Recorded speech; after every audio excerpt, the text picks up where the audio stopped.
माँ मैं अब बड़ी हो गई, नौकरी करने जाऊंगी। चिंता मत करना मेरी माँ तू, मैं जल्दी वापस आऊंगी। छुपा दर्द है देखो कितना उसका इसी कहानी में, कैसे तड़पी होगी वह जब डूब रही थी पानी में। अंत बात करने में वह जब सिसक सिसक कर रोई थी, पिता न्याय को भटक रहा था जिसने बेटी खोई थी। तेरी मौत पर दहला पहाड़ अब तूने सबको जगाया है, जघन्य कांड है देवभूमि में यह, क्या इसीलिए उत्तराखंड बनाया है। तुझे न्याय देने के खातिर सड़कों पर भीड़ ये सारी है, फंदे पर झुलाए नहीं दरिंदे तो कल किसी और बेटी की बारी है। तेरे साथ घटित घटना से देवभूमि ये रोई है, क्या गुजर रही होगी उस माँ पर जिसने अपनी बेटी खोई है।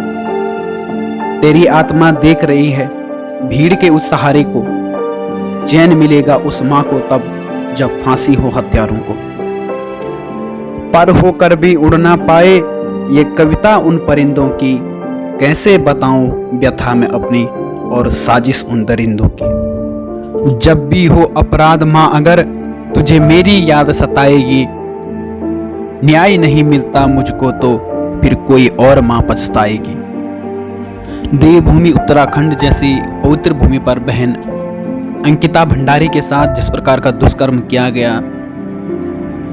तो एक बहुत बड़ी घटना है ये, हृदय को तोड़ने वाली बहुत बड़ी घटना उत्तराखंड में हुई है। सरकार से निवेदन है कि जितने भी अपराधी इस केस में पकड़े गए हैं उनको तत्काल फांसी पर चढ़ाया जाए, और ऐसे लोगों के लिए तो फांसी भी एक बहुत छोटी सजा है, क्योंकि फांसी का मतलब है कि आप झुला दो फंदे से और उसकी मृत्यु हो जाए। उसको तो तड़पा तड़पा कर मारना चाहिए। सरकार को कुछ ऐसे नियम बनाने चाहिए जो विदेशों में है कि चौराहे पर जिंदा लटका दो, जिंदा जला दो।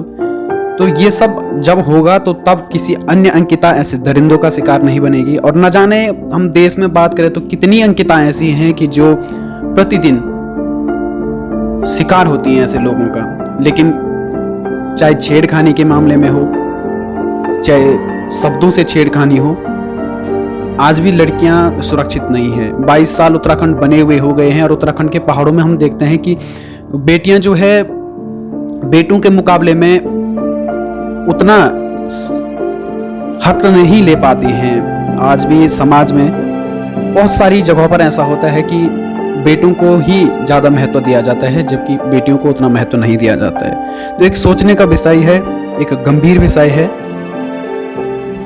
और अगर इन दरिंदों को जो है फांसी की सजा नहीं होती है तो एक विश्वास उठ जाएगा भारत की कानून व्यवस्था से।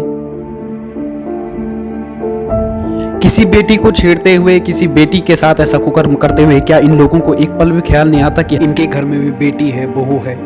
तो एक सोचने का विषय है और सरकार से निवेदन है कि जल्दी से जल्दी अंकिता के हत्यारों को कठोर से कठोर सजा सुनाई जाए। धन्यवाद। जय हिंद, जय उत्तराखंड।